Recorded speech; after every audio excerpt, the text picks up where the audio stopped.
The digital clock on my nightstand blinked 2:17 a.m. when I woke up screaming Frank's name. In my dream, I had been watching him climb the ladder to our roof again, that ordinary Thursday afternoon replaying in excruciating detail. I could see his careful movements, the familiar toolbox gripped in his weathered hand, the confident smile he flashed down at me. Just a loose shingle dot, he had called, back down in 15 minutes. Except in reality, he never came down conscious. The neighbors heard my screams when he fell. The paramedics were kind but straightforward. The doctor at the hospital used gentle words like impact and instant and no suffering that were meant to comfort but somehow made everything worse. 3 months later, I still woke up reliving it.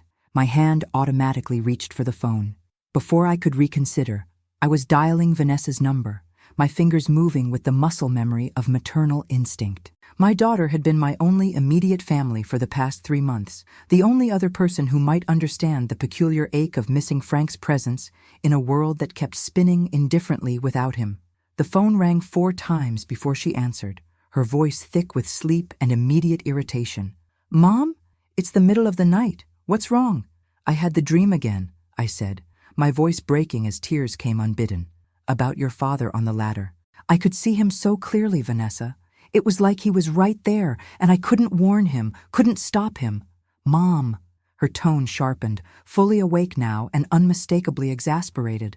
"It's after 2 in the morning. I have a showing at 9 tomorrow. We've talked about this." We had indeed, several times over the past 3 months, with Vanessa's patience visibly thinning with each conversation.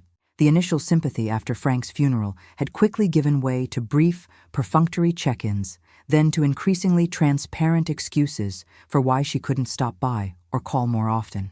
"I know. I'm sorry," I whispered, trying to gather myself. "It just felt so real, and the house is so empty." "Mom, stop being dramatic." The words exploded through the phone with such force that I physically recoiled. Dad was already old. This was going to happen eventually.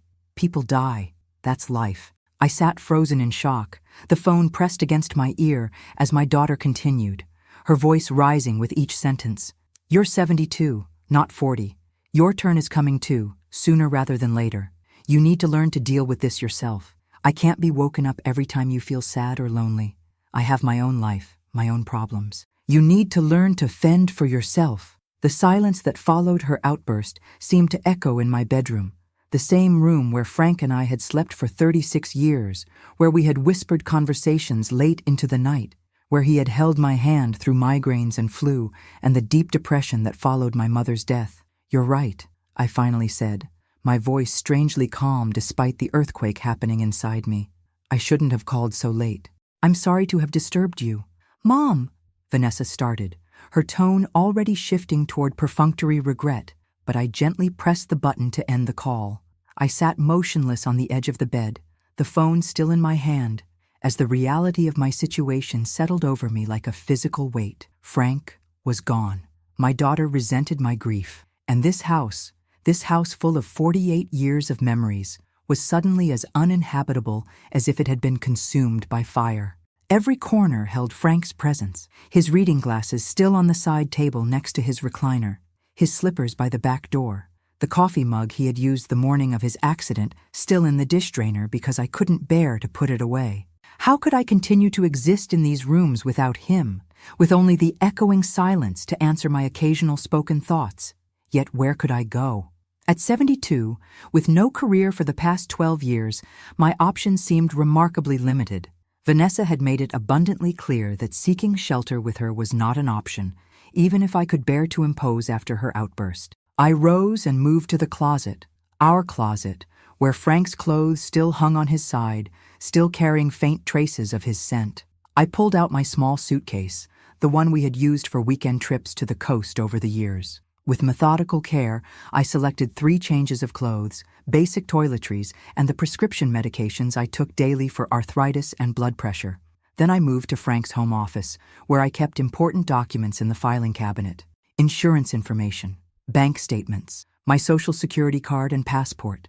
I hadn't looked at most of these papers since Frank's death. He had always handled our finances with meticulous care, and in my grief, I had let unopened mail pile up on his desk, unable to face the administrative tasks of death. As I sorted through the most critical documents to take with me, my hand closed around an envelope I didn't recognize. It was sealed and addressed to me in Frank's distinctive handwriting, block letters, slightly slanted to the right, pressing so firmly into the paper you could feel the indentations on the back. My name looked like a relief map of his affection. I nearly opened it then, but something stopped me. Some instinct told me this was not a letter to read in the house that suddenly felt more like a mausoleum than a home. Whatever Frank had to say to me from beyond death deserved the clear-headed attention I couldn't muster within these memory-saturated walls. By 4:30 a.m., I had packed the suitcase, gathered the important documents, including Frank's mysterious letter, and written a brief note for Mrs. Abernathy next door, asking her to collect my mail and water my houseplants. I called a taxi, something I hadn't done in years, as Frank had always been the driver in our relationship, and left the only home I had known for nearly 4 decades. The Bluebird Motel was not a place Frank would have ever considered staying. Located on the outskirts of Seattle near the highway, it offered weekly rates according to the flickering neon sign, and free HBO according to the smaller, partially burnt-out sign below it. But at 5:15 a.m., with limited funds in my checking account and no plan beyond escape, it seemed like a reasonable temporary sanctuary. The night manager barely looked up from his phone as I checked in, sliding across my credit card and ID with hands that had begun to show the familiar spots and slight tremor of age. If he wondered what a 72-year-old woman was doing checking into a budget motel before dawn, he kept his curiosity to himself. Room 118 was clean but sparse. A queen bed with a polyester floral bedspread, a small table with 2 chairs, a dresser with a TV bolted to it, and a bathroom with thin towels but surprisingly good water pressure. It held no memories, triggered no flashbacks, contained no echoes of Frank's voice or phantom impressions of his movements. Its very anonymity was a strange comfort. I placed Frank's unopened letter on the bedside table, then sat on the edge of the mattress, suddenly overwhelmed by the magnitude of what I had just done. For the first time in my adult life, I was completely alone, without even the architecture of my familiar routines to support me. My phone buzzed with a text from Vanessa. "Mom, I'm sorry," I snapped. "Didn't sleep well. Call me when you wake up." No mention of her cruel words. No real acknowledgement of the pain she had inflicted. Just a superficial apology designed to reset our interaction to its previous pattern. Her impatience, my acceptance, the mutual pretense that everything was fine. I set the phone aside without responding and lay down on the unfamiliar bed, too emotionally exhausted to cry, too physically drained to remain upright. As sunrise began to filter through the thin curtains, I drifted into the first dreamless sleep I had experienced since Frank's death. It would be 2 weeks before I finally opened his letter. 2 weeks of existing in the liminal space of the Bluebird Motel, suspended between the life I had lost and whatever uncertain future awaited me. 2 weeks of unanswered calls from Vanessa, whose messages evolved from irritated to concerned, to demanding as my continued silence disrupted her comfortable assumptions. 2 weeks of necessary emptiness before Frank's final gift would change everything. The Bluebird Motel settled around me like a cocoon of anonymity. Days blended together in room 118, marked only by the changing programs on the television and the steady rhythm of housekeeping's knock at precisely 10 a.m. I developed a simple routine: breakfast from the vending machine, a walk around the motel's perimeter when weather permitted, afternoons reading paperbacks purchased from the small shop next door, and dinner from the diner across the parking lot. For the first time since Frank's death, I wasn't constantly confronted with evidence of his absence. No empty chair at our breakfast table, no indentation on his side of our mattress, no closet full of clothes that would never be worn again. The motel room's impersonal space allowed my grief to exist without the constant sharp edges of memory. Vanessa's calls and texts continued, evolving from the perfunctory apology to increasing concern and finally to unmistakable irritation. "Mom, this is ridiculous. Where are you? Mrs. Abernathy said you left a note. Are you okay? If you don't call me back, I'm going to file a missing person report. I can't believe you're doing this to me. I said I was sorry." Each message revealed more about her perception of our relationship, that my actions were things done to her rather than choices made for my own well-being, that her brief, unspecific apology should have been sufficient to erase the cruel words that had driven me from my home, that my silence was an attack rather than self-preservation. I texted her once, briefly, "I'm safe and need some time alone. Please respect that." Then silenced the notifications as they continued to arrive. On my 4th day at the Bluebird, I visited the bank where Frank and I had kept our accounts for decades. The manager, Mr. Winters, recognized me immediately. "Mrs. Hayes, we've been trying to reach you." His concerned expression shifted to embarrassment. About Mr. Hayes's accounts. In my grief-fogged state, I had handled only the immediate financial necessities after Frank's death, the funeral expenses, immediate bills, but had neglected the broader financial picture. "My daughter came in 2 weeks ago," Mr. Winters explained carefully, "with a copy of the death certificate. She said she was helping you organize the finances and needed information about all the accounts." Something cold settled in my stomach. "What information did you give her?" "Only what was legally permissible," he assured me. "Account balances for the joint checking and savings." We explained that Mr. Hayes's personal accounts would require proper executor documentation, which she said you would provide. Personal accounts. The words echoed strangely. In our 48 years of marriage, I had never known Frank to have accounts separate from our joint finances. "What personal accounts?" I asked. Mr. Winters looked increasingly uncomfortable. "Perhaps we should speak in my office, Mrs. Hayes." Behind closed doors, he explained that Frank had maintained 2 separate accounts unknown to me, a significant checking account and an investment portfolio that had been steadily growing for decades. The combined value was substantial, not wealth by modern standards, but far more than the modest savings I believed we had accumulated. He was very clear that these were to be transferred to you immediately upon his death, Mr. Winters explained. "Our trust department has been trying to contact you to complete the paperwork. Did you tell my daughter about these accounts?" "No, Mrs. Hayes. Without proper documentation, we couldn't disclose their existence." Relief washed through me, followed immediately by confusion. Why had Frank kept these finances secret? We had always been transparent with each other, or so I had believed. I completed the necessary paperwork to transfer the accounts into my name, my mind swirling with questions only Frank could answer. Questions that made the unopened letter in my motel room suddenly feel like it might contain keys to a door I hadn't known existed. That evening, sitting at the small table by the window of room 118, I stared at the envelope I had carried with me for nearly 2 weeks. Frank's handwriting on the front seemed to pulse with potential revelations. What other secrets had my husband of nearly 5 decades kept from me? Still, I couldn't bring myself to break the seal. Opening it would be the final communication from Frank, the last new words I would ever receive from him.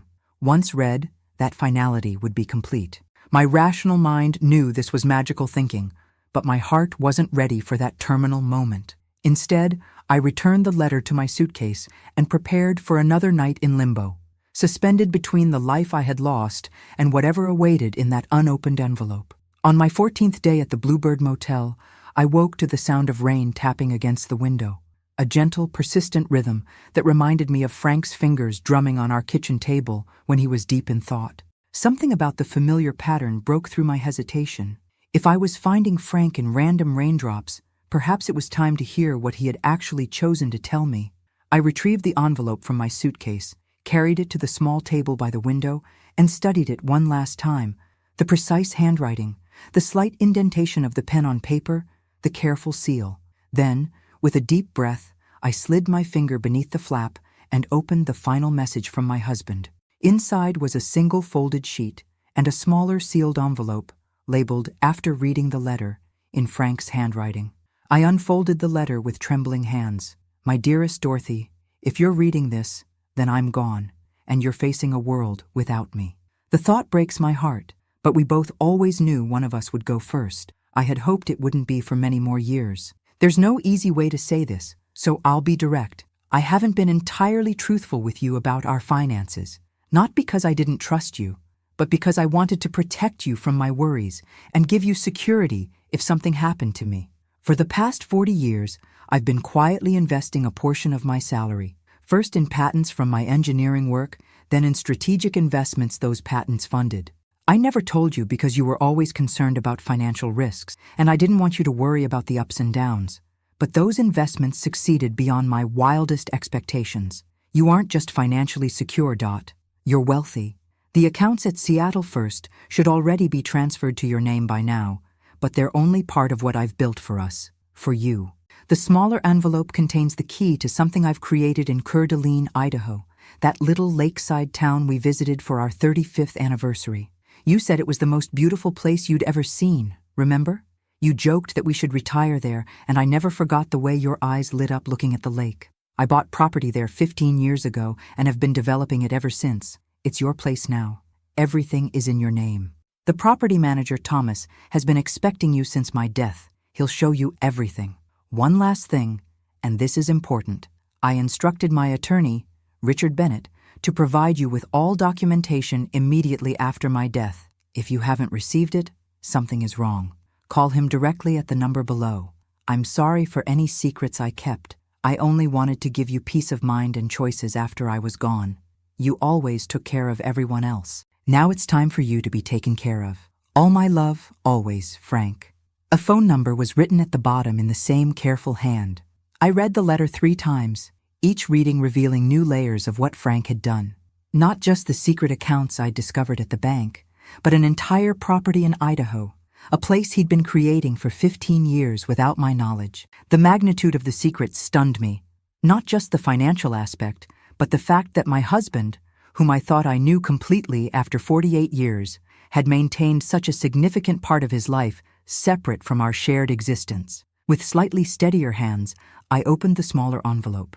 Inside was a key attached to a wooden keychain engraved with a simple message, Hayes Haven, for Dorothy. Also enclosed was a business card for Thomas Wilson, property manager, with an address in Coeur d'Alene. I reached for my phone and dialed the attorney's number from Frank's letter. After identifying myself to the receptionist, I was immediately transferred to Richard Bennett himself. Mrs. Hayes, thank God you've called. I've been trying to reach you for months. The relief in his voice was palpable. Did you finally receive my package? No, I replied. I found a letter from Frank among his papers. That explains it. His voice turned grave. Mrs. Hayes, I sent a comprehensive package of documents to your home 3 days after Mr. Hayes's funeral. Your daughter signed for it. She told me she would deliver everything to you personally, as you were too distraught to handle such matters. The cold feeling in my stomach returned, stronger than before. I never received anything. I was concerned when I didn't hear from you. I called several times, but your daughter always said you were resting or couldn't come to the phone. He paused. Mrs. Hayes, that package contained documentation for assets worth over $4 million, including the Idaho property. Everything is legally in your name, but those documents included important access information. The room seemed to spin around me. $4 million, a secret fortune that Frank had built over decades, documentation intercepted by my daughter. Mrs. Hayes, are you still there? Yes, I managed, my voice sounding distant even to my own ears. Mr. Bennett, I think my daughter has been keeping some significant information from me. I was beginning to suspect as much, he replied grimly. Where are you now? We need to talk in person. As I gave him the motel information, my mind was already racing ahead to Idaho, to the property Frank had created in secret, to the daughter who had hidden his final gift from me. The limbo of the past 2 weeks suddenly shattered, replaced by a clarity as sharp as broken glass. Richard Bennett arrived at the Bluebird Motel 3 hours later, his luxury sedan looking distinctly out of place in the parking lot. A tall man with silver hair and wire-rimmed glasses, he carried a leather portfolio and the gravitas of 4 decades in estate law. His expression upon seeing my accommodations conveyed concern without judgment. Mrs. Hayes, I can't tell you how troubled I've been about this situation, he said, once we were seated at the small table in my room. When I couldn't reach you directly, I should have been more persistent. Please call me Dorothy, I said, and you couldn't have known what was happening. He opened his portfolio and spread several documents before me. These are copies of everything that was in the package delivered to your home. First, let me confirm that all assets are legally in your name. Frank completed the transfers months before his death, with meticulous attention to legal detail. I scanned the papers, property deeds, account statements, investment portfolios, all showing values that seemed impossible for the modest life Frank and I had led. How had he hidden this level of wealth from me for decades? Frank was extraordinarily careful, Richard explained, seeming to read my thoughts. He established a separate corporate entity for his engineering patents and investments, keeping that financial world entirely separate from your daily lives. But he was equally careful to ensure everything would transfer seamlessly to you upon his death. He handed me a folder containing photographs. This is the Idaho property. The images showed a stunning lakeside estate, a craftsman-style main house nestled among pines, expansive gardens that reminded me of designs I had once sketched as a hobby, several smaller guest cabins, and a dock extending into the clear blue waters of Lake Coeur d'Alene. It was breathtaking and completely unknown to me until this moment. Frank purchased the initial property 15 years ago and has been developing it ever since, Richard continued. The main house was completed 5 years ago. The gardens were designed based on sketches he brought to the landscape architect, sketches he said were originally yours. My eyes filled with tears as I recognized elements from gardening journals I had kept decades ago. Frank had not only remembered my casual dreams, but had secretly brought them to life. Now we need to address your daughter's involvement, Richard said, his tone shifting to something more formal.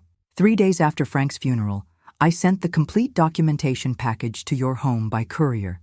Vanessa signed for it, stating she was acting as your representative during your bereavement. He placed a copy of the signed receipt before me. Vanessa's signature was unmistakable. Over the following weeks, she contacted my office multiple times. Initially, she said you were too distraught to handle financial matters and she was assisting you. Later, she began inquiring about ways to contest Frank's decisions, suggesting you might be experiencing cognitive decline and shouldn't manage significant assets. Cold anger replaced my shock. I've had no cognitive assessments or concerns from any medical professional. I explained that to her. I also explained that contesting would be futile since the assets were already legally transferred to you before Frank's death. His expression turned grave. Last week, she arrived at my office with her husband, requesting information about selling the Idaho property, claiming you had authorized them to handle the transaction. I knew nothing about the property until today. Richard nodded. I suspected as much, which is why I refused to provide any assistance without direct confirmation from you. He hesitated before adding, Dorothy, I don't know your family dynamics, but Frank once mentioned concerns about your daughter's financial judgment. He was adamant that while you should be generous if you wished, these assets should remain under your control. The pieces were falling into place with devastating clarity. Vanessa's increasing impatience with my grief, her angry outburst when I called that night, her attempts to access Frank's accounts, her interception of crucial documents, all pointing to a calculated plan to control assets she hadn't even told me existed. What do we do now? I asked, surprised by the steadiness in my voice. First, we secure your access to everything that's rightfully yours, Richard replied. Then, if you're willing, I suggest we visit the Idaho property. Thomas Wilson has been maintaining it in anticipation of your arrival. He's been quite concerned by your absence. As Richard outlined the next practical steps, I felt something shift inside me, grief making space for something I hadn't experienced since Frank's death. Purpose, direction, and underneath it all, a slow-burning anger at my daughter's betrayal that would eventually demand reckoning. I'll need a few days to arrange things, I said, already mentally preparing for the confrontation ahead. Of course. Richard gathered his documents. In the meantime, would you like me to arrange more suitable accommodations? Frank would be distressed to know you've been staying here. I looked around the motel room that had been my refuge. No, I think I'll stay until I leave for Idaho. It served its purpose. As Richard departed with promises to return the following day, I sat by the window watching rain continue to fall. Frank's final gift wasn't just financial security or a beautiful property. It was the clear evidence of how well he had known me, both my dreams and my blind spots. He had recognized my tendency to avoid conflict, particularly with Vanessa, and had built safeguards to protect me even after he was gone. The question now was what I would do with this newfound knowledge and the strength I would need to confront the daughter who had tried to hide it from me. 2 days later, I stood in the Bluebird Motel parking lot beside Richard Bennett's car, my small suitcase containing everything I had brought from the house. The motel manager, who had barely acknowledged my presence for 2 weeks, now watched with undisguised curiosity as I settled my bill and prepared to depart with the distinguished attorney. "Will you be returning, Mrs. Hayes?" he asked, clearly trying to piece together the mystery of the elderly woman who had spent 2 weeks in his establishment and was now leaving with a man who looked like he charged $500 an hour. "No," I replied simply. "I'm going home." Home. The word felt strange on my lips. Not the house in Seattle filled with memories of Frank, but a place I had never seen, created by my husband in secret, waiting for me in Idaho. The drive to the Seattle airport passed in comfortable silence. Richard had efficiently arranged everything: a direct flight to Spokane, a car service to Coeur d'Alene, all expenses drawn from accounts that were now indisputably mine. My phone remained silent in my purse. After learning the extent of Vanessa's deception, I had turned it off completely, unwilling to engage until I had seen everything for myself. "Are you nervous?" Richard asked as we approached the airport terminal. "Curious," I replied after consideration, "and perhaps a little angry." He nodded, understanding. "Anger is an appropriate response to betrayal. Not just at Vanessa," I clarified. "At Frank, too, in some ways, for keeping such significant secrets, even with good intentions." "He anticipated that," Richard said. "In our final meeting, he said, 'Dorothy will probably be furious with me when she learns everything. Tell her she has every right to be, but I hope she'll eventually understand why I did it this way.'" I felt tears threaten again. Even in his final arrangements, Frank had understood me better than I sometimes understood myself. The flight to Spokane was a blur of contemplation.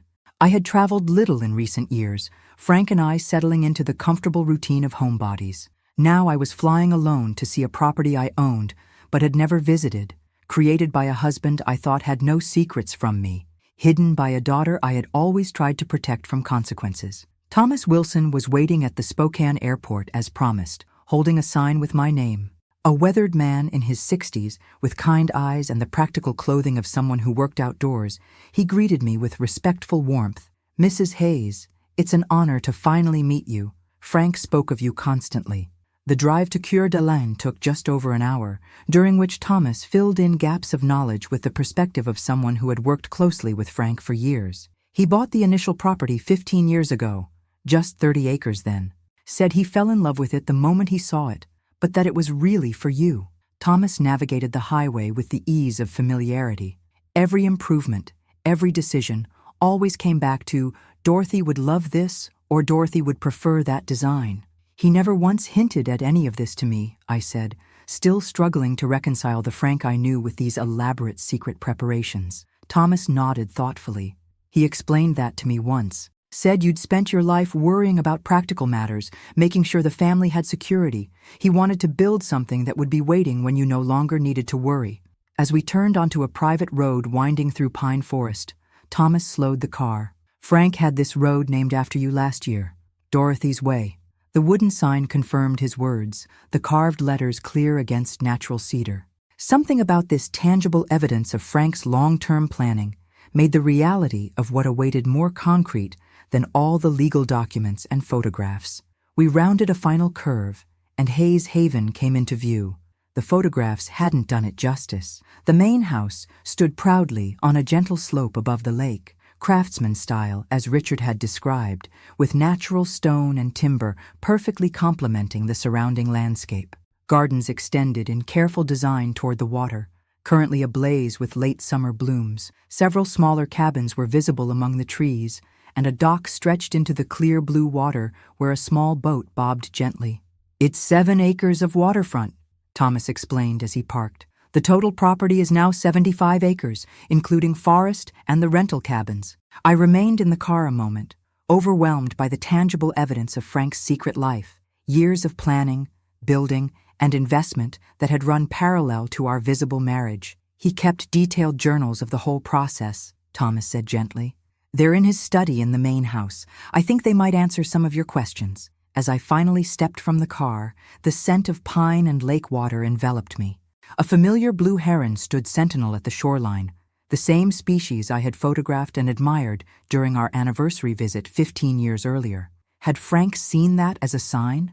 Another piece of evidence that this place was meant for us? "Welcome home, Mrs. Hayes," Thomas said, leading the way toward the house that represented both my husband's love and his deception. "Frank wanted me to tell you he left the interior decorating minimal. He said that part should be yours entirely." I followed him up the path, each step bringing me closer to understanding the extent of what Frank had created and what Vanessa had tried to keep from me. The front door of Hayes Haven opened to a great room with soaring ceilings and windows that framed the lake like living artwork. Natural light poured across hardwood floors and simple quality furnishings that somehow managed to feel both welcoming and incomplete, as if awaiting a final touch only I could provide. Frank was adamant about keeping the decor minimal, Thomas explained, watching me take in the space. Said you'd want to make it your own. A stone fireplace dominated one wall, its mantel holding only 3 items: a framed photo of Frank and me on our wedding day, another from our 35th anniversary visit to this very lake, and between them, a small wooden box with my name carved on the lid. He left that for you to find first thing, Thomas said, nodding toward the box. Inside was a single key and a handwritten note. For the study. Start there. Thomas directed me down a hallway to a room overlooking a side garden. Unlike the deliberately understated great room, Frank's study was fully realized. Bookshelves filled with engineering texts and novels we had both loved, a sturdy desk positioned to catch morning light, and walls adorned with photos chronicling our life together. It felt so undeniably Frank that for a moment I half expected him to walk through the door. I'll leave you to explore, Thomas said. The kitchen is stocked. I'm in the caretaker's cottage if you need anything. Frank thought you might want privacy for this part. Alone in the study, I noticed a row of leather-bound journals on a shelf behind the desk, each labeled with a year stretching back 15 years. I took down the first volume with trembling hands and opened to the initial entry. October 12th, 2008. I bought the property today. Dorothy doesn't know yet. Maybe that makes me a terrible husband, keeping something this significant from her. But I've watched her spend 40 years worrying about having enough savings, enough insurance, enough security for Vanessa, despite our daughter's increasingly concerning financial choices. Dorothy deserves a place of beauty, without worry attached, somewhere she can simply exist in joy, especially if I go first.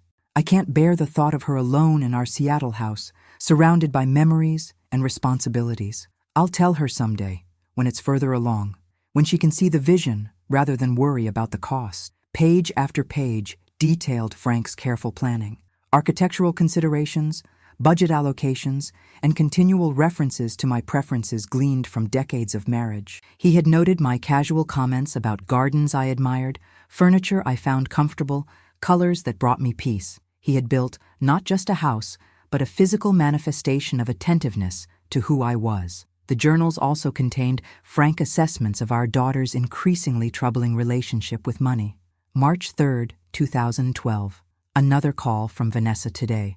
Another financial crisis requiring temporary assistance. Dorothy immediately offered to send money from our vacation fund. I agreed while hating the fact that at 35, our daughter still expects us to solve problems created by her and Philip's chronic overspending. This is why Hayes Haven remains a secret. If Vanessa knew about these resources, the requests would never end. Dorothy can't say no to her. Never could. I need to protect what I'm building here. Not from generosity, but from enabling behavior that helps no one in the long run. I read for hours, the sun shifting across the lake outside as I absorbed Frank's parallel narrative of our shared life, his love and frustration, his hopes and concerns, his careful planning for my future without him. The final journal, started the year before his death, ended with an entry dated just 1 week before his accident. April 18th, 2022. Everything is in place. Legal transfers complete. Dorothy owns it all now, though she doesn't know it yet. Richard has clear instructions. Thomas understands his role. I hope I have many more years with my Dot, but if not, Hayes Haven is ready.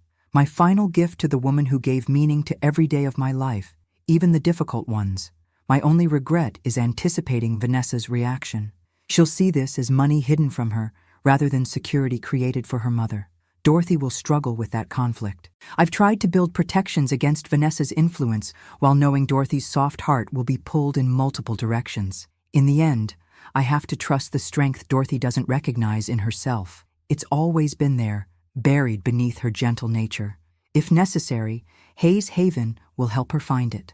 I closed the journal as twilight settled over the lake. Frank had known our daughter better than I had allowed myself to. He had anticipated exactly the scenario that had unfolded after his death: Vanessa's attempts to control assets, my vulnerability during grief, the interception of documents meant for me. What he couldn't have anticipated was the cruel catalyst that would drive me from our Seattle home to a cheap motel where I would finally open his letter. Vanessa's cutting words had inadvertently set in motion exactly what Frank had tried to create: my discovery of Hayes Haven and the independence it represented. As darkness fell, I moved through the house that was somehow both strange and familiar, turning on lights and running my fingers over surfaces Frank had selected with me in mind. In the master bedroom, I found clothing in my size, hanging in the closet with tags still attached, and toiletries I preferred arranged in the bathroom. My husband had thought of everything, except perhaps how to help me reconcile the love behind his deception with the pain of realizing how much he had kept from me, or how to address the daughter who had tried to hide it all. After 3 days exploring Hayes Haven, I finally turned my phone back on. 27 voicemails and 43 text messages awaited, most from Vanessa, their tone evolving from irritation to manufactured concern to something approaching panic. The most recent, sent yesterday: "Mom, I filed a missing person report. Police are involved now. This isn't funny anymore." I called Richard Bennett first, explaining my decision to contact Vanessa. "Are you certain you're ready?" he asked. "There's no rush to confront her." "I need to resolve this," I replied. "I can't fully embrace Hayes Haven with this hanging over me. Would you like me to be present for the conversation?" I considered his offer, tempted by the prospect of professional support, but something in me, perhaps the strength Frank had referenced in his journals, rejected the idea. "No, this needs to be between mother and daughter." After ending the call with Richard, I took a deep breath and dialed Vanessa's number. She answered on the first ring. "Mom, oh my God, where have you been? I've been worried sick."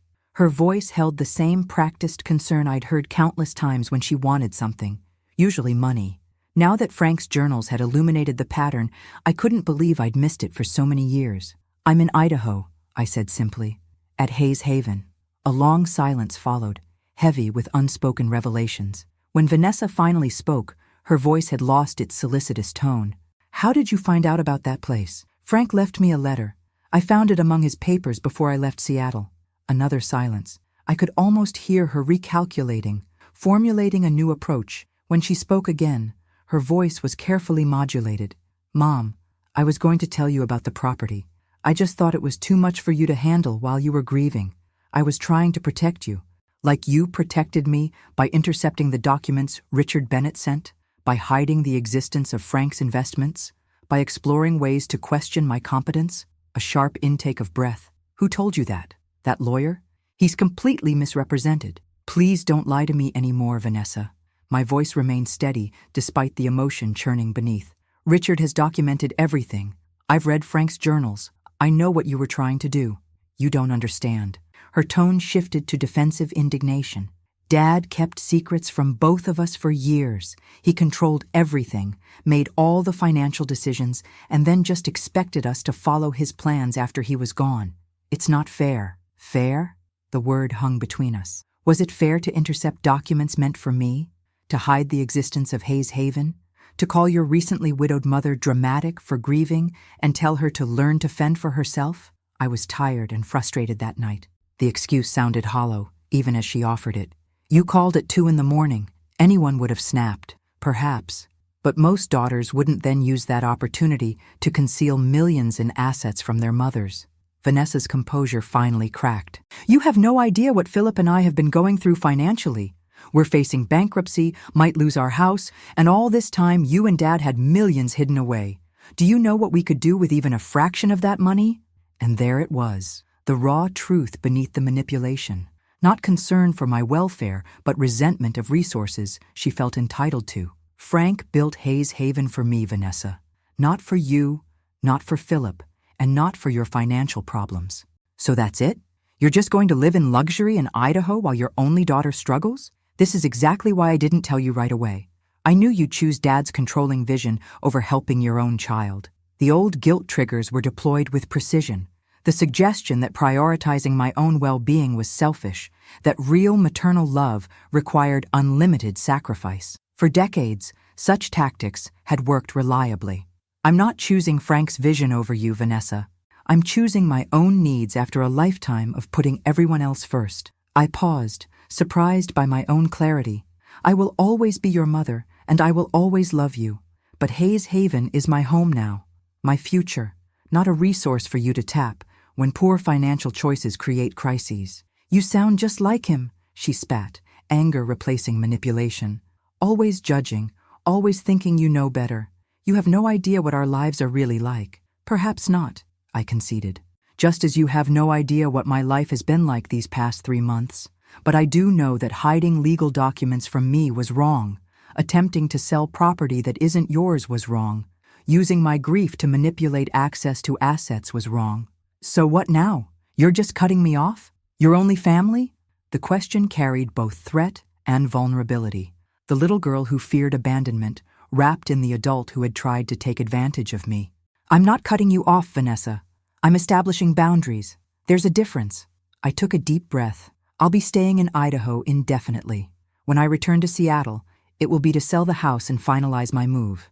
You and I will need to rebuild our relationship on healthier terms, which will take time and probably some professional help. This isn't over, she said, her voice cold. Philip knows lawyers too. We can contest. There's nothing to contest, I interrupted gently. Everything is legally mine, transferred before Frank's death. Richard has already explained this to you. Further attempts to challenge it will only waste money you say you don't have. After the call ended, I walked to the dock extending into the lake. The late afternoon sun cast long shadows across the water, and the mountains reflected on the surface created an image of solidity and depth simultaneously, much like the complex emotions swirling within me. Confronting Vanessa had been painful, but necessary. The conversation had confirmed everything Frank's journal suggested about our daughter's sense of entitlement and my own pattern of yielding to avoid conflict. Breaking that pattern felt both terrifying and liberating. As dusk settled over Hayes Haven, I found myself smiling despite the difficult conversation. Frank had been right. I was stronger than I'd allowed myself to believe. And now I had the perfect place to continue discovering that strength. Autumn arrived at Hayes Haven with spectacular transformation. The surrounding forests blazed in gold and crimson, their colors reflected in the lake with such perfection it was sometimes difficult to discern where reality ended and reflection began. Each morning, I woke to this natural artistry from the master bedroom windows, still occasionally disoriented by the absence of Frank beside me, but increasingly at peace with the life he had prepared. In the month since my confrontation with Vanessa, I had settled into Hayes Haven with growing confidence. Thomas proved invaluable, introducing me to the property's operations, the local community, and the 5 rental cabins that generated steady income along the northern edge of the property. The cabins are fully booked through October, he explained during one of our morning walks. Frank designed them to appeal to different types of guests. The writers and artists usually prefer Birch Cabin for its isolation, while families gravitate toward Pine and Cedar for their proximity to the shallow cove. I learned that Frank had carefully structured the rental business to provide both income and privacy. The cabins were accessible by a separate road, with landscaping that shielded them from the main house. Guests could enjoy the lake without impinging on my personal space. It's entirely self-sustaining, Thomas added. The rental income more than covers the property taxes and maintenance costs for the entire estate. Frank wanted to ensure you'd never feel financial pressure to make decisions about Hayes Haven. My husband's foresight continued to amaze me, not just the physical creation of this place, but the careful consideration of practical details that might otherwise have become burdens. I established new routines at Hayes Haven, mornings in the garden, tending the late-season plants and planning additions for spring. Afternoons often found me in Frank's study, now gradually becoming my study, reading his journals and working through the estate documentation Richard had organized. The financial picture Frank had built proved even more extensive than initially apparent. Beyond the Idaho property and the accounts I'd discovered at Seattle First, he had established investment portfolios with conservative growth patterns, designed to provide more than adequate income without requiring active management. Every aspect reflected his determination to create security that wouldn't demand expertise I might not possess. Richard visited twice, helping me understand the structures Frank had created and ensuring I felt comfortable with my options moving forward. Everything is structured to give you maximum flexibility with minimum obligation, he explained during his second visit. You can be as involved or uninvolved with the management as you choose. Frank thought of everything, I observed, reviewing the meticulous documentation. Almost everything, Richard corrected gently. He couldn't anticipate how you would handle the relationship with Vanessa going forward. That's the one area where he expressed uncertainty in our discussion. Vanessa. Despite the clarity of our confrontation, the situation remained complicated. She had made several attempts at contact since our initial conversation, alternating between terse apologies, implicit guilt trips, and occasional references to their continuing financial difficulties. I responded with brief, kind messages while maintaining the boundaries I had established. Philip had called once, attempting to circumvent my resolve by appealing directly to my maternal instincts. "Vanessa is really struggling with your absence," he began, his voice carrying the smooth persuasion that had likely convinced many investors to back his failed ventures. "She's having trouble sleeping, constantly worried about your welfare, all alone in that remote property." "That's very considerate," I replied, though she seemed less concerned about my welfare when I was sleeping in the Bluebird Motel for 2 weeks. The reference to my motel stay, something I'd never mentioned directly to Vanessa, created a telling pause in his practiced delivery. "Look, Dorothy," he finally continued, dropping the pretense of concern. "We're family. Family should support each other. Frank clearly wanted his assets to benefit all of us, not just be tied up in an empty property in Idaho." "Frank's intentions were quite explicitly documented," I responded, surprising myself with my firmness. "Hayes Haven was created specifically for me, not as a family resource to be liquidated for other purposes." After that conversation, the direct appeals ceased, though Vanessa continued her periodic text messages, each one a small test of my new boundaries. In late October, I received an unexpected call from Marianne Cooper, Vanessa's mother-in-law, whom I had met only a handful of times at family events. "Dorothy, I hope you don't mind me reaching out," she began. "I've heard about your lovely place in Idaho and wanted to check how you're settling in." The casual reference to Hayes Haven immediately raised my suspicions. How much had Vanessa and Philip shared with her, and to what purpose? "It's been a healing transition," I replied carefully. "I can imagine. Such a thoughtful gift from Frank." Her voice remained pleasant, conversational. "Vanessa mentioned you might be considering some updates to the property, perhaps selling portions of the land you don't need." And there it was, the real purpose behind her call. Vanessa and Philip, having failed in their direct approaches, were now deploying extended family in their campaign to access Hayes Haven's value. "Actually, I'm quite content with the property exactly as Frank designed it," I replied. "Every acre holds purpose in his overall vision." The conversation ended shortly after, with Marianne extending a vague invitation to visit her and her husband in Seattle, whenever you're back in town. I sat on the dock afterward, watching a family of ducks navigate the shoreline, contemplating this latest strategy.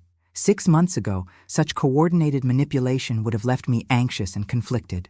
Now it merely confirmed the wisdom of my decisions. That evening, I wrote in my own journal, a practice I had begun since arriving at Hayes Haven. Unlike Frank's detailed records, my entries focused on the emotional journey of rediscovering myself in this new chapter. October 27, 2022. Another attempt today to access Hayes Haven's value, this time through Philip's mother. The persistence would be almost admirable if it weren't so transparent.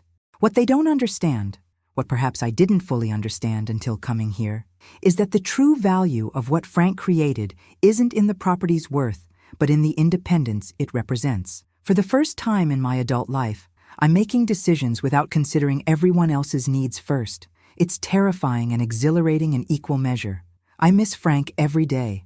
I'm still angry sometimes about the secrets he kept, even while understanding his intentions. But I'm discovering that grief doesn't preclude growth. Perhaps that's his most meaningful gift, not the property or the financial security, but the opportunity to discover who Dorothy Hayes is when she's not defined by others' expectations. As I closed the journal, I realized I was smiling, a genuine expression that reached beyond politeness or social requirement. 6 months after Frank's death, I was finding my way forward, not despite his secret preparations, but because of them. Hayes Haven was becoming exactly what he had intended. Not just a beautiful property, but a place of healing and discovery where I could finally awaken to my own strength. Winter descended on Hayes Haven with serene beauty. The first snow arrived in late November, transforming the landscape overnight into a pristine wonderland. I woke to find the pines draped in white, the lake partially frozen near the shoreline, and animal tracks crisscrossing the gardens I had spent autumn tending. "The winters here are magnificent," Thomas assured me when I expressed concern about isolation. "Different from Seattle, certainly, but you'll adjust. Frank installed the best heating systems and backup generators.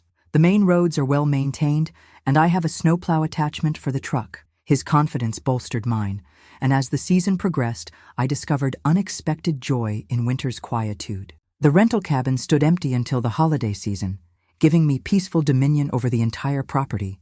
Each morning, I walked the snowy paths Frank had designed, my footprints often the only human mark on the landscape. Hayes Haven's interior proved as welcoming in winter as it had in autumn. The great room's fireplace became the heart of my evenings, its stone surround absorbing day's heat and radiating it back as darkness fell. I had gradually made the space my own, adding quilts I'd purchased from local artisans, rearranging furniture to better capture lake views, and filling bookshelves with volumes I'd had shipped from Seattle. The Seattle house remained in limbo. Richard had arranged for a property management company to maintain it while I decided its fate. The practical choice was to sell. I had no intention of returning there to live, but emotional entanglement complicated the decision. Despite Frank's deception and Vanessa's betrayal, that house had been home for nearly 4 decades. Relinquishing it felt like severing the final connection to my previous life. As Christmas approached, the question of holiday plans loomed large. Previous years had always included Vanessa and Philip, our traditions established decades earlier when our daughter was still a child. This year, everything was different. Our relationship remained strained, communication limited to occasional text messages that carefully avoided substantive topics. 2 weeks before Christmas, Vanessa finally broached the subject. "What are your plans for the holidays? We could drive up to Idaho if that's easier for you than coming to Seattle." The message carried multiple layers: an apparent olive branch, a bid for access to Hayes Haven, perhaps genuine desire for connection. I considered my response carefully, aware that my decision would set precedent for our relationship moving forward. After consultation with Richard, who had become both legal advisor and trusted friend, I replied with a compromise. "I've decided to stay at Hayes Haven for Christmas this year. If you'd like to visit, there's a lovely hotel in Coeur d'Alene, about 15 minutes away. We could have Christmas Eve dinner here, and perhaps Christmas brunch." The arrangement established clear boundaries, welcoming Vanessa while maintaining my separate space, offering connection without returning to old patterns of accommodation at my own expense. Her response arrived the next day. "We've made reservations at the resort for December 23rd, 26. Looking forward to seeing you and your new home." The simple acknowledgement of Hayes Haven as my new home, rather than Dad's secret property or other more loaded descriptions, suggested at least surface acceptance of the current reality. I spent the next week preparing for their visit with mixed emotions. Hope for reconciliation tempered by wariness of manipulation. Maternal love complicated by recent betrayal. Thomas helped arrange for a professional cleaning service and discreetly mentioned that he would remain on property throughout their stay. His presence a subtle safeguard I appreciated without explicitly requesting. When Vanessa and Philip arrived on Christmas Eve afternoon, the initial moments were awkward. Formal greetings exchanged in the driveway, careful compliments offered about the property, a palpable tension underlying polite conversation. Vanessa had brought a small gift, beautifully wrapped. Philip carried an expensive bottle of wine.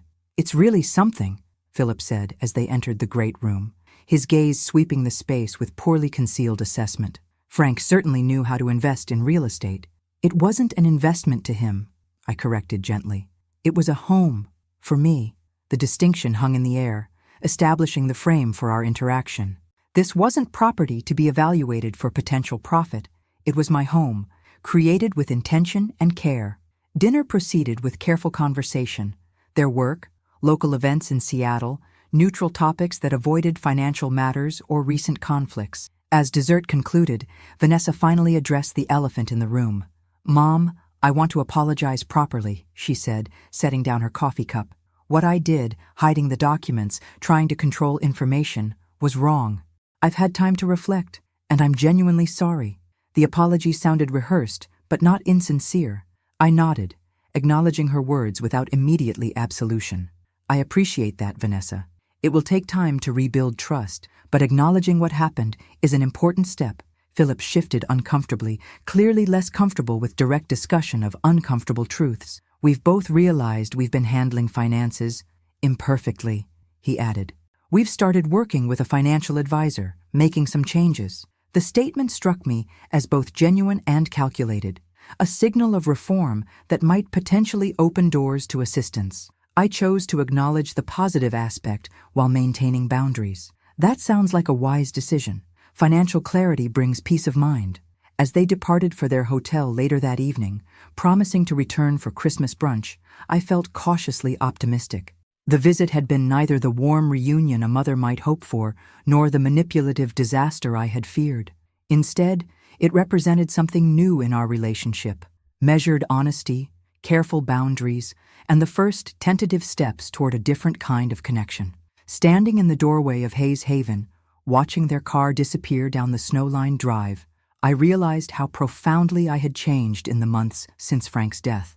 The woman who had called her daughter in tears at 2 a.m., desperate for comfort and connection at any price, had transformed into someone capable of both compassion and self-protection, someone who could love without surrendering boundaries. Frank would have been proud of this transformation, perhaps had even anticipated it when creating Hayes Haven.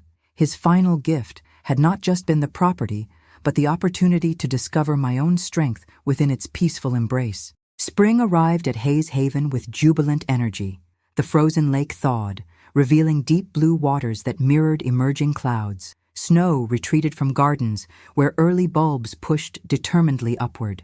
Morning bird songs replaced winter's silence, and fresh green buds transformed bare branches into promises of renewal. With spring came decisions I had postponed through winter's contemplative months. The Seattle house remained my most significant unresolved matter, a physical tie to my previous life that required either maintenance or release. I think it's time, I told Richard during one of our regular phone consultations. I'm ready to sell the Seattle house. Are you certain? He asked, his tone supportive rather than challenging. There's no rush if you're still processing. I'm certain, I replied, surprising myself with the conviction in my voice. Hayes Haven is my home now.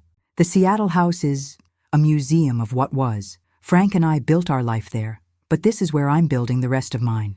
The decision, once made, brought unexpected lightness. I arranged to visit Seattle the following week, staying at a hotel rather than the house itself, a practical choice that also symbolized my changed relationship with the property. The house required preparation before listing, sorting through decades of accumulated possessions, deciding what to bring to Idaho, what to sell, what to donate, what to offer Vanessa.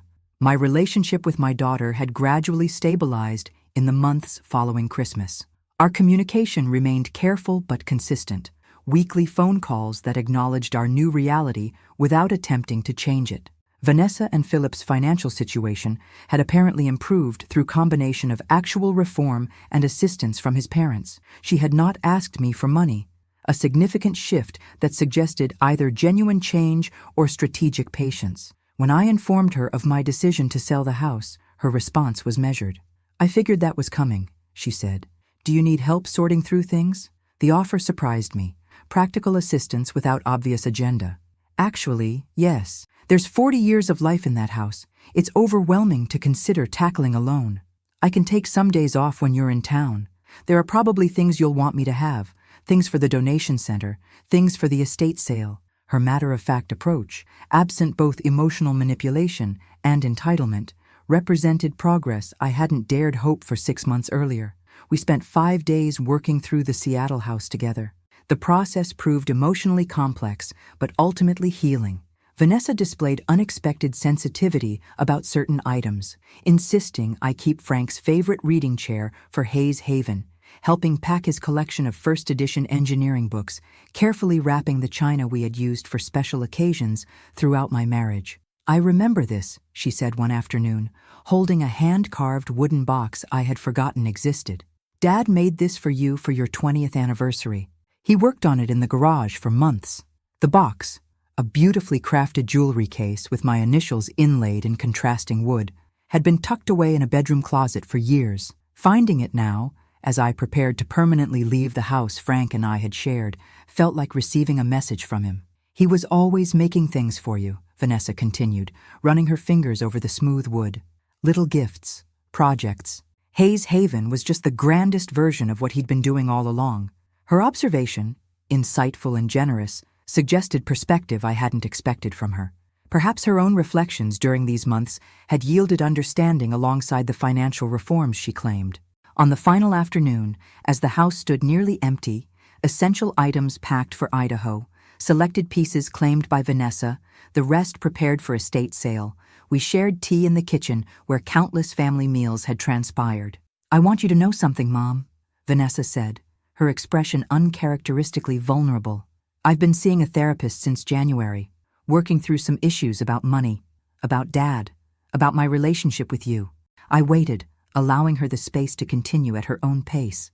"I was wrong about so many things. The way I responded when you called that night, how I handled the documents from Richard, the things I said about Dad controlling everything." She met my gaze directly. "I was jealous of your relationship with him, always had been.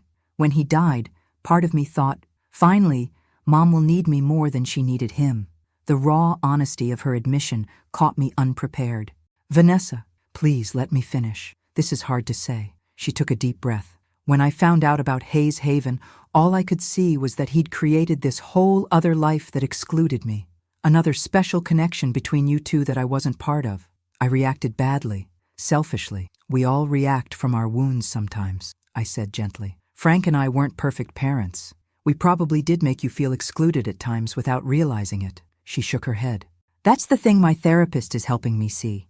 It wasn't your job to make your marriage smaller so I wouldn't feel jealous. It was normal and healthy that you two had a bond that was separate from your relationship with me." She smiled ruefully. "Took me 45 years and a good therapist to figure that out." As we locked the empty house for the final time the next day, I felt not grief but completion. The house had served its purpose in my life, sheltering my marriage, raising my daughter, containing both joys and sorrows appropriate to its season. Now it would pass to new owners, new stories, new purposes. Returning to Hayes Haven afterward felt like genuine homecoming. The spring gardens welcomed me with fresh blooms, the lake sparkled with afternoon sun, and the house Frank had created specifically for me embraced my return with familiar comfort. That evening, sitting on the dock as sunset painted the water in gold and crimson, I realized I had crossed an invisible threshold. The pain of Frank's deception had transformed into appreciation for his foresight. The betrayal of Vanessa's actions had evolved into cautious hope for healthier relationship. My own grief had not disappeared, but had made space for joy to exist alongside it. Hayes Haven had fulfilled Frank's vision, not just providing financial security, but creating space for me to discover strength I hadn't known I possessed and peace I hadn't believed possible in widowhood. As darkness settled over the lake and the first stars appeared above the mountains, I whispered words meant for Frank, wherever he might be. "Thank you for knowing what I needed before I knew it myself. I've found my way home."